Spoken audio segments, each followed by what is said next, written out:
Hola a todos y todas, muchas gracias por estar aquí. Muchas gracias a High Festival también por la invitación a este evento tan interesante. Y bueno, lo primero deciros que por supuesto me encantaría estar presencialmente y poder charlar y debatir, pero bueno, ya sabéis, las circunstancias son las que son y tenemos que conformarnos con comunicarnos a través de las pantallas. Yo voy a hablaros de cómic, que es mi gran pasión y mi profesión. También mi medio de expresión, y en los últimos años se ha convertido también en una herramienta para la acción social y para el activismo. Yo creo que el arte en todas sus facetas es una herramienta fantástica para abrir caminos, para cambiar miradas, para plantear cambios, para mover a la reflexión. Y bueno, el cómic es una herramienta fantástica para todo ello, ¿no? Para mí es un medio que te permite contar cualquier tipo de historia y bueno, creo que es muy eficaz a la hora de transmitir, ¿no? Bueno, os voy a hablar de algunas de las obras que he realizado y os voy a contar un poco pues cómo las hemos planteado en ese sentido, pues para mover a la reflexión y para dar visibilidad a ciertos temas que pensamos que necesitan necesitan hacerse visibles, ¿no? Lo digo en plural porque la mayoría de mis obras las he hecho conjuntamente con Miguel Ángel Ginerbou, que es guionista. Él también es ilustrador y también se ocupa muchas veces del color. Y bueno, normalmente trabajamos en conjunto y aunque él hace el guión y la planificación y el storyboard y finalmente hace el color, realmente es un trabajo muy en conjunto, ¿no? Él a veces interviene con propuestas gráficas y yo a veces intervengo también en el guión, ¿no? Voy a empezar por nuestra primera obra, que es esta que veis aquí. Como veis, tiene 3 portadas y es porque inicialmente salió en 2 partes, Una posibilidad entre mil y La máquina de Fren. Estas 2 ediciones están agotadas y actualmente se ha vuelto a editar en un volumen integral, este que veis a la derecha, por la editorial Astiberri, Una posibilidad de edición integral que contiene los 2 volúmenes, la historia completa, ¿no? ¿De dónde surge esta historia? Pues bien, nosotros llevábamos mucho tiempo queriendo hacer una obra personal y bueno, a veces la vida te da vuelcos, ¿no? y te empuja a hacer cosas que estabas esperando hacer, ¿no? Hace 18 años nació nuestra primera hija, Laia, que nació perfectamente, pero a los 2 días sufrió una trombosis que le provocó un derrame cerebral, ¿no? Esto obviamente fue un gran vuelco en nuestras vidas y ya casi desde el principio Miguel Ángel pensó que era una historia que teníamos que contar, ¿no? Realmente esperamos unos años, porque claro, los primeros años fueron años muy duros, ¿no? Años de adaptarnos a esta nueva realidad, ¿no? Con una hija dependiente, con una hija con parálisis cerebral, pero sí que nos dimos cuenta de que para nosotros, aunque era una historia dura, era una historia ascendente, ¿no? Porque nuestra hija iba logrando pequeñas cosas que en un principio, con el pronóstico tan malo que tuvo, pues casi nadie esperaba nada de ella, ¿no? Solo nosotros, ¿no? Y sí que es verdad que ella ha ido dándonos sorpresas y consiguiendo muchas cosas, ¿no? Entonces esto es lo que contamos en el cómic, ¿no? El cómic también es un agradecimiento a la familia y a los amigos y amigas que estuvieron a nuestro lado, y también un agradecimiento a la sanidad pública, ¿no? De nuestro país, que pensamos que está un poco en peligro, que realmente los recortes le han afectado mucho, como se ha visto, se ha hecho evidente en esta pandemia, ¿no? Y creo que realmente debemos luchar por su permanencia y sobre todo porque haya más inversión y se fortalezca, ¿no? Porque no podemos permitirnos perder algo tan importante como la sanidad pública, ¿no? También nos parecía importante hablar con normalidad sobre discapacidad, sobre diversidad funcional, porque sí que es verdad que es un tema que hay gente que no se atreve a hablar de él, no se atreve a preguntarte, y pensamos que era importante normalizar lo máximo posible nuestra situación, es decir, abrir las puertas de nuestra casa y mostrar cómo estaba siendo nuestro proceso, ¿no? Realmente hacer este libro no tenía un fin terapéutico, pero al final sí que se convirtió en una auténtica catarsis para nosotros, ¿no? Se convirtió en un proceso resiliente en el que nosotros convertimos todo ese dolor y todo ese trauma, lo volcamos en imágenes, en viñetas, y eso nos ayudó a reflexionar sobre el tema, a asumirlo mejor y realmente pues eso, a seguir hacia adelante, ¿no? También bueno, el nacimiento de Laia fue un vuelco, pero también para nosotros la publicación de Una posibilidad en Remil fue un vuelco también en nuestras vidas, ¿no? Porque a partir de este libro se nos abrieron un montón de puertas y ventanas y bueno, y hemos podido conocer a un montón de gente maravillosa y bueno, y viajar por todo el mundo pues hablando de discapacidad y diversidad, ¿no? Que al fin y al cabo pues bueno, era un poco lo que pretendíamos, ¿no? Hablar con tranquilidad de estos temas.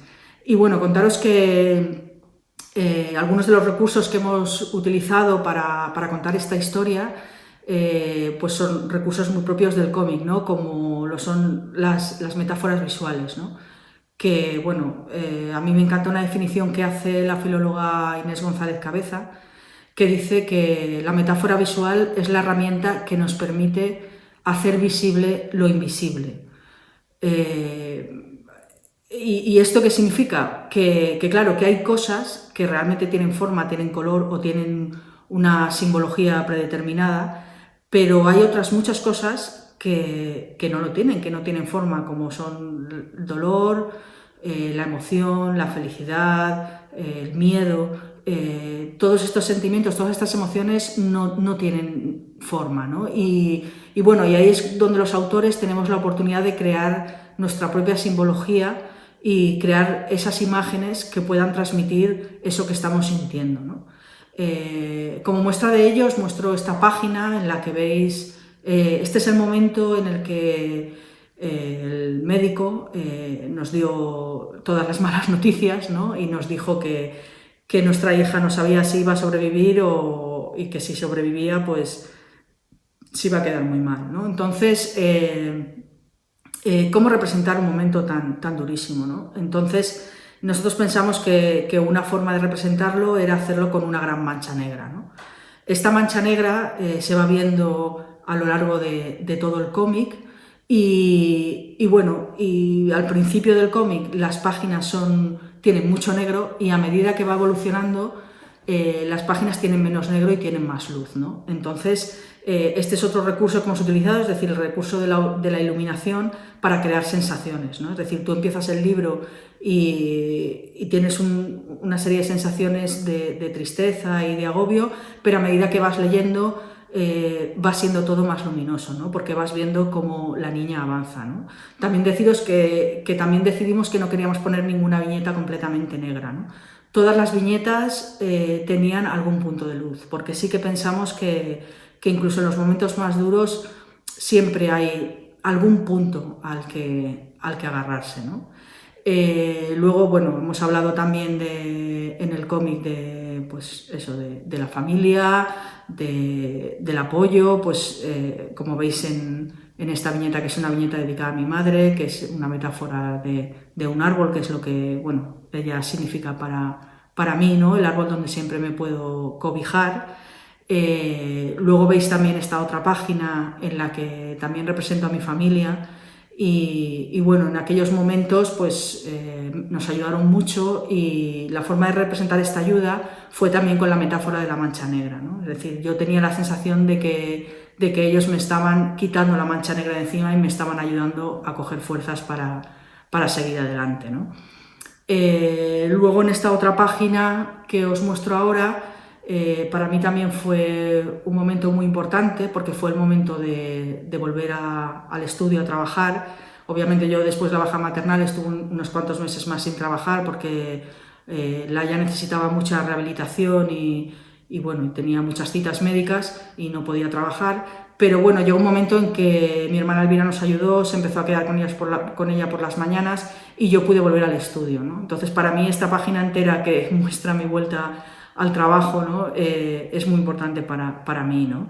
En este proceso también tuvimos gente que nos aconsejó muy bien, en concreto Mariano, que que es, bueno, que trabaja en Navapace, que es una asociación de parálisis cerebral de aquí de Valencia, y bueno, nos ayudó muchísimo y nos dio uno de los mejores consejos que nos podían dar, ¿no? Que es que no nos olvidáramos de nosotros mismos, ¿no? Que Laia nos necesitaba y nos necesitaba fuertes, entonces había que cuidar la relación con la familia, con los amigos, la relación de pareja, que teníamos que cuidarnos a nosotros mismos para poder cuidar a Laia, ¿no? Es decir, que para poder cuidar hay que cuidarse primero, es decir, tenemos que ser nosotros felices dentro de nuestra circunstancia para poderle transmitir a ella felicidad también, ¿no? Y por eso ese momento para mí de volver a mi trabajo, de volver a mis cómics, pues fue fundamental, ¿no? Luego veis esta otra página que muestra cómo era la realidad por las tardes, que era seguir con la rehabilitación y con los ejercicios que tenía que hacer con Laia, que eran durísimos, ¿no? Que era la terapia boita, y bueno, y mi vida se dividía en esas dos partes, ¿no? Creo que estas dos páginas lo reflejan muy bien, ¿no? Luego también hablamos de la llegada al colegio especial, que fue muy importante para nosotros, porque allí está muy bien y la cuidan muy bien y la atienden muy bien. Y la segunda parte de la historia comienza con la segunda parte de nuestro proyecto personal, ¿no? Que nosotros, además de tener una hija biológica, siempre habíamos querido adoptar, ¿no? Y bueno, mientras iba Laia avanzando con su rehabilitación y avanzando también en comunicación, porque bueno, deciros también que Laia no habla, pero se comunica muy bien a través de imágenes y de gestos, es decir, que toda la parte visual sí que la tiene muy desarrollada, entonces aunque no entiende el lenguaje hablado, pero sí que entiende las imágenes, ¿no? Entonces nos parecía muy curioso que realmente el dibujo, que ha sido nuestro medio de vida y nuestra pasión, al final se ha convertido también en el medio de comunicación con nuestra hija, ¿no? Porque los dibujos es lo que entiende y a través de dibujos es como nos hemos ido comunicando con ella, ¿no? Pues como paneles como este que veis aquí, pues eso, de paneles de comunicación aumentativa, hay muchos materiales a este respecto, pero nosotros quisimos hacerle los materiales con nuestros propios dibujos, ¿no? Y bueno, volviendo a lo que os estaba diciendo, dentro de nuestro proyecto de vida estaba la adopción, y entonces cuando Laia ya estaba en el colegio especial y ya había empezado a comunicarse y ya un poco nos habíamos adaptado a esta nueva realidad, fue cuando iniciamos el proceso de adopción, ¿no? Fue un proceso bastante largo, de casi 4 años, y finalmente pues nos fuimos a Etiopía a recogerla, ¿no? Aquí tenéis una imagen en la que veis un largo laberinto, que es lo que solemos pasar todos los padres y madres en un proceso como es una adopción internacional.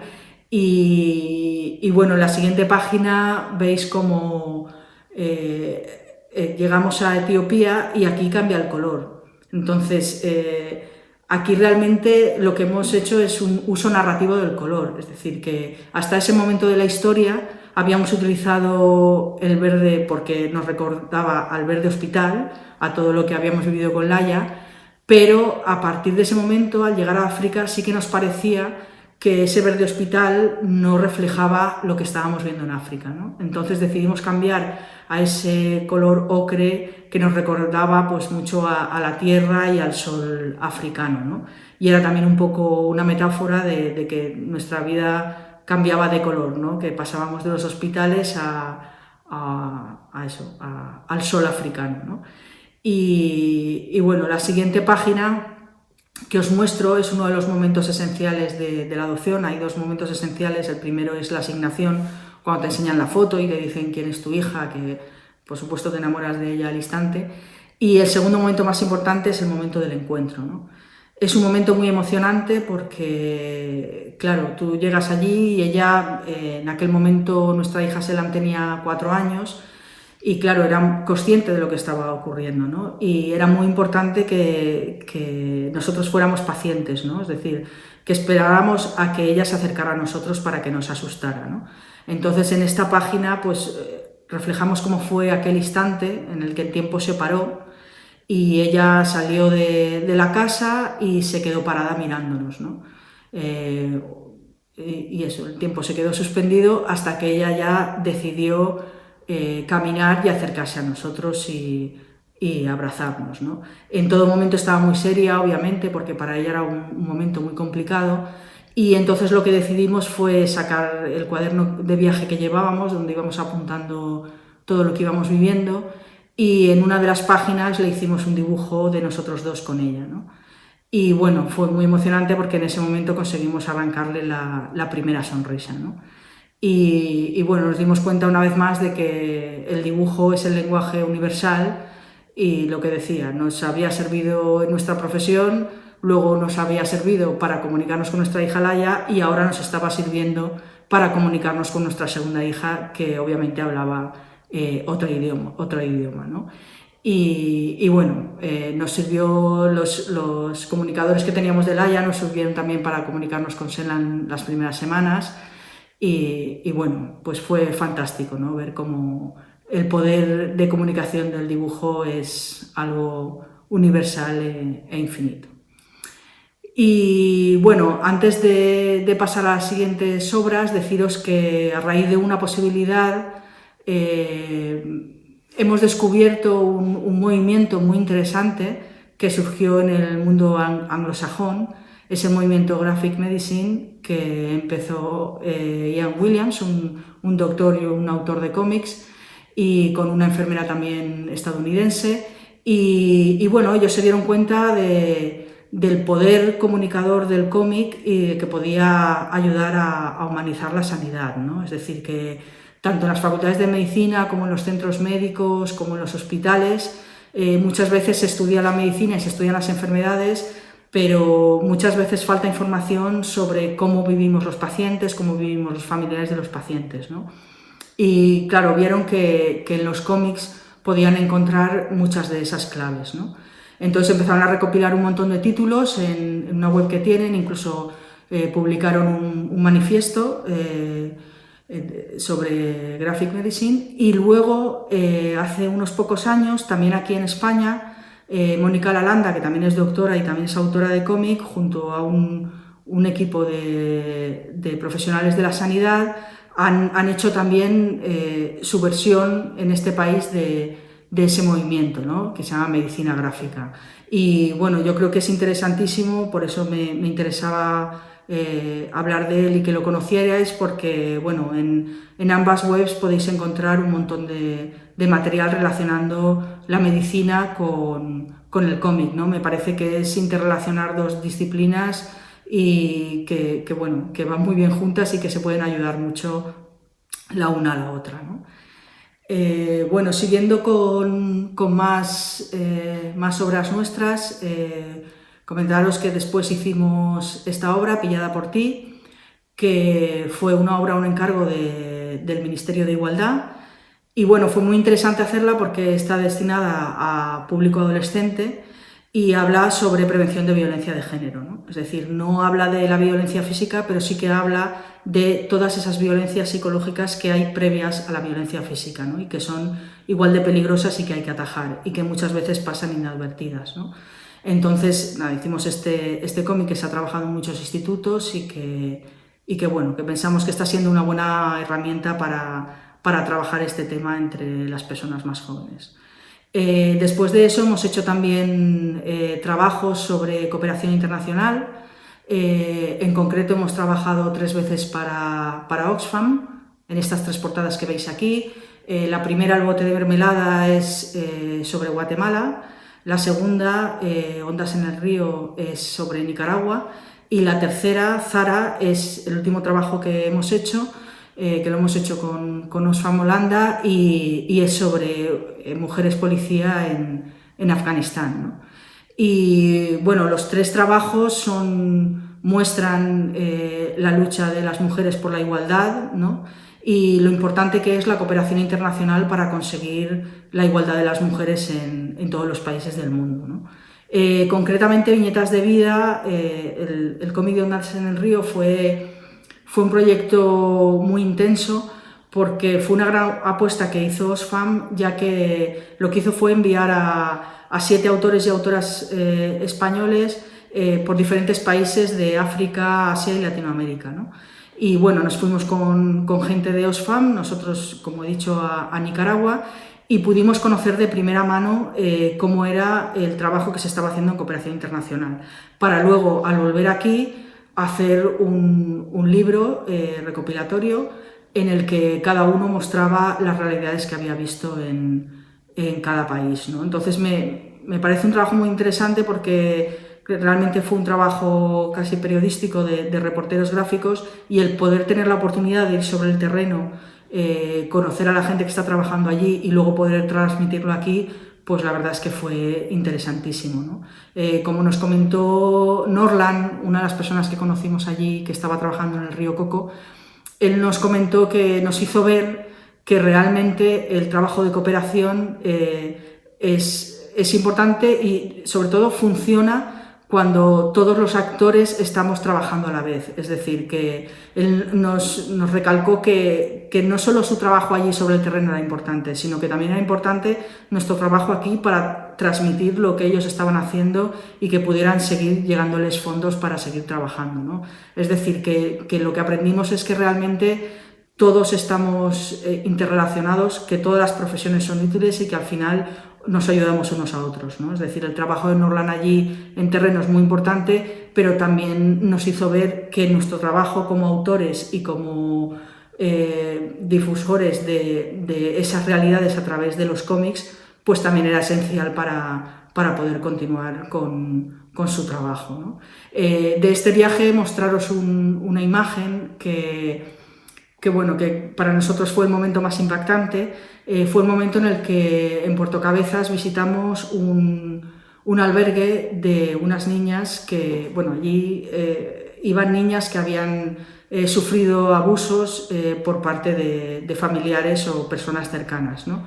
Entonces todas las niñas que había allí tenían entre 10 y 15 o 16 años, y la mayoría de ellas o estaban embarazadas o llevaban niños en brazos, ¿no? Para nosotros fue durísimo porque, bueno, veíamos niñas de la edad de nuestras hijas, ¿no? Que, bueno, que afortunadamente habían acabado en este albergue que iba a conseguir sacarlas de ese entorno tan dañino, pero realmente hay muchas niñas en esa situación que no tienen salida, ¿no? Entonces, realmente hacer esta página fue complicado porque, bueno, fue el único sitio en el que no nos dejaron hacer fotos.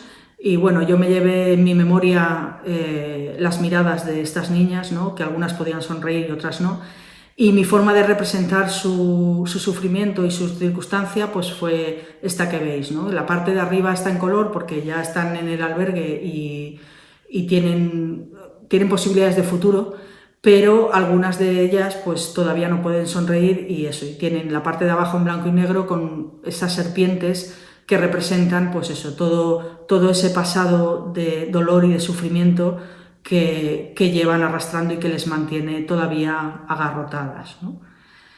Y bueno, la siguiente obra que os voy a enseñar es una obra que hicimos junto a Laura Ballester, que es una periodista de aquí de Valencia.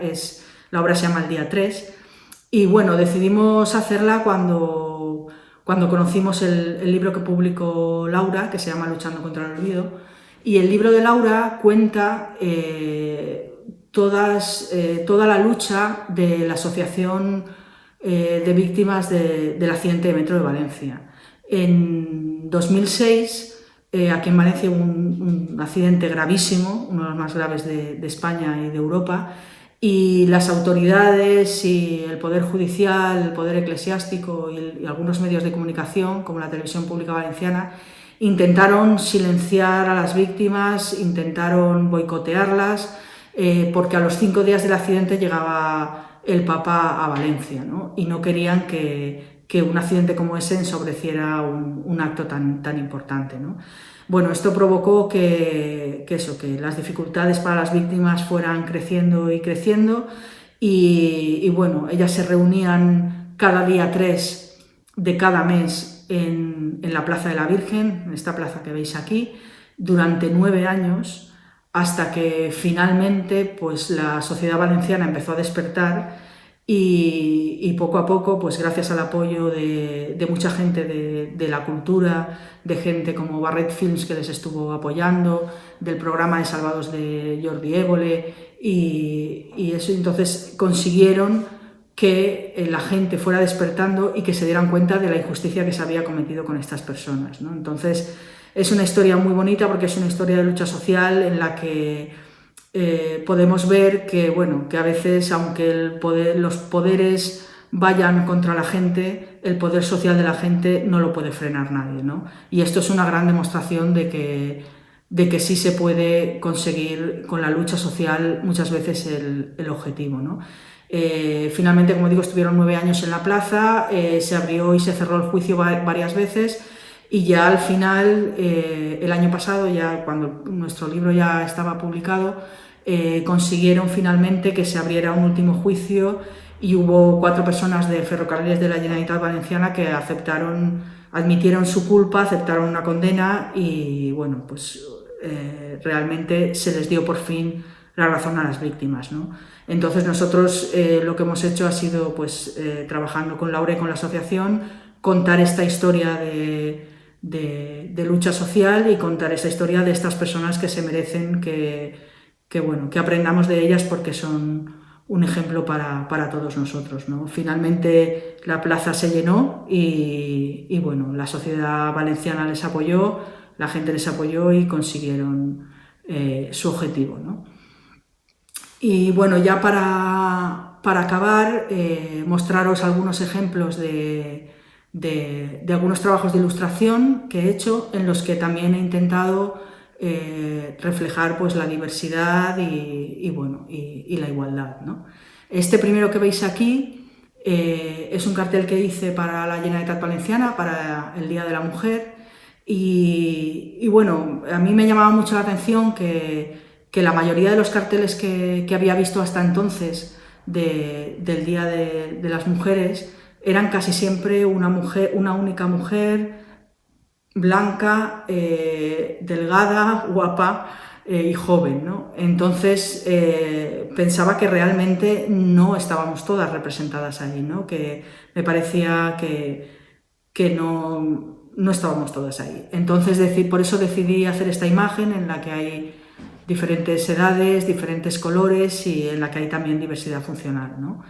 Afortunadamente en los últimos años veo que ha sido también una tendencia que han llevado a cabo también otros muchos creadores y creadoras y bueno, una vez más yo creo que se demuestra el poder del arte y el poder de cambio y transformación que tiene, ¿no? Porque de esa imagen que veíamos siempre antes de una mujer única, ahora ya lo normal es ver que todos los carteles muestran la diversidad, muestran los diferentes colores y muestran cómo somos las mujeres realmente, ¿no? Entonces creo que es importante, ¿no?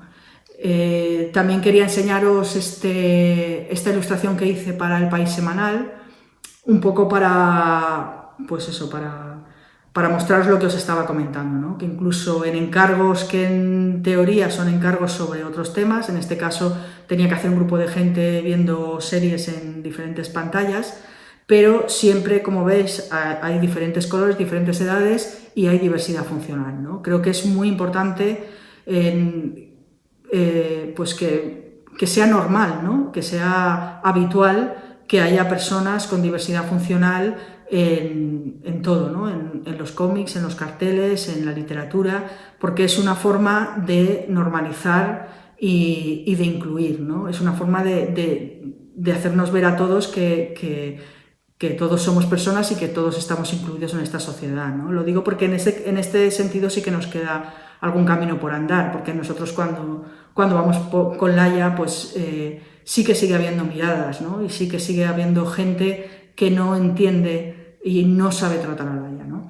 Entonces creo que es muy importante dar visibilidad a la diversidad.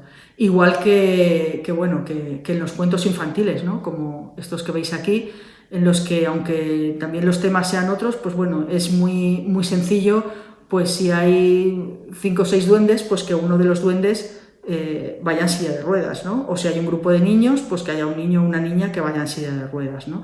Entonces este pequeño gesto, parece un pequeño gesto, pero es importantísimo, ¿no? Porque a nosotros, algunos de los niños y niñas del cole de Laia, los que sí que pueden hablar, sí que nos habían comentado muchas veces que que no se sentían reflejados en los cuentos, ¿no? Y en las historias, que casi nunca había gente como ellos, ¿no? Afortunadamente eso está cambiando y hoy en día hay muchísimos libros y hay muchísimos materiales en los que ellos y ellas sí que se pueden ver reflejados, ¿no? Entonces creo que es muy importante seguir trabajando en este sentido, ¿no?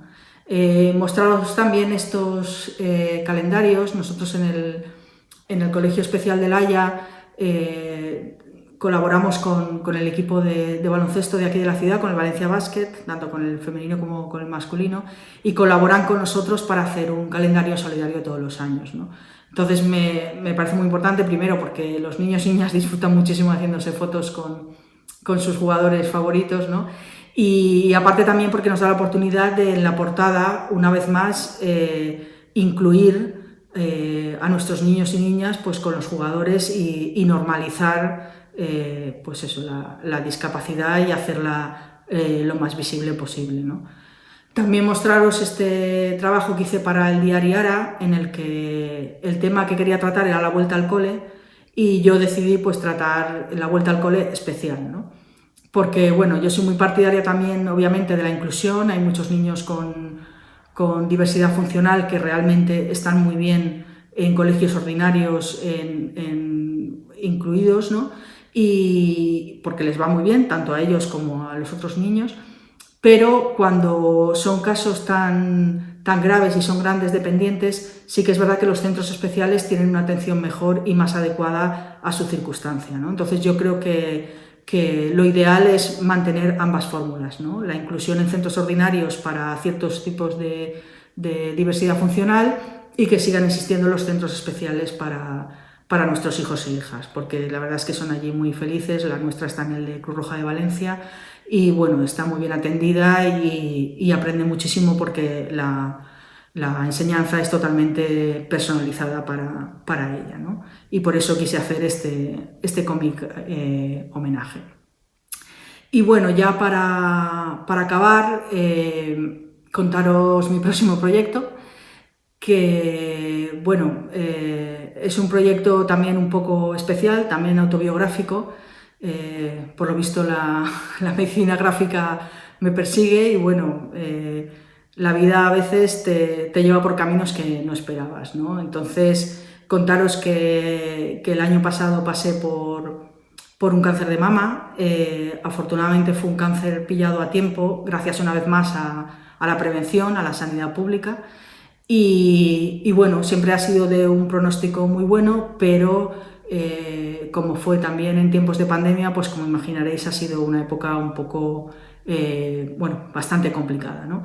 Desde el principio decidí iniciar un cuaderno en el que he ido apuntando cosas y reflexiones, porque después de la experiencia del libro de una posibilidad, pues sí que vi que bueno, que si al final acabo publicando el libro como si no, por lo menos todo lo que es el proceso de reflexionar sobre él y apuntar cosas y dibujar me iba a venir bien, ¿no? Y así está siendo, ¿no? Es decir, que estoy trabajando en él, me ha venido muy bien plasmar en el papel todo lo que he ido sintiendo y todo lo que he ido viviendo, y bueno, espero poder acabar pronto el libro y que lo podáis ver. Aquí os estoy la imagen que os estoy mostrando es una imagen que hice en mitad del proceso, justo en el día del cáncer, y bueno, resume un poco pues todo el momento que estaba viviendo, ¿no? Y bueno, quería acabar con una frase de Julio Cortázar, que creo que resume mucho nuestra filosofía de vida y que a nosotros nos ha ayudado mucho, porque sí que es verdad que toda la experiencia con Laia nos ha ayudado, ¿no? a valorar más las cosas, a valorar a nuestros amigos y amigas, a nuestra familia, valorar esos pequeños momentos de la vida que son los que nos hacen felices, y nos ha enseñado también a que en todos los procesos, sean los que sean, tienes que pasar por todas las etapas, ¿no? Es decir, tienes que tocar fondo para luego poder subir, tienes que pedir ayuda cuando la necesitas, tienes que pasar tu época de miedo, tienes que llorar cuando te apetece llorar, y luego ya recuperarte y apoyarte en los que te rodean, ¿no? Entonces todo eso lo hemos querido también reflejar en en nuestros cómics, ¿no? Y bueno, la frase de Julio Cortázar es una que además está incluida en el libro, que dice que nada está perdido si reconoces que todo está perdido y que hay que comenzar de nuevo.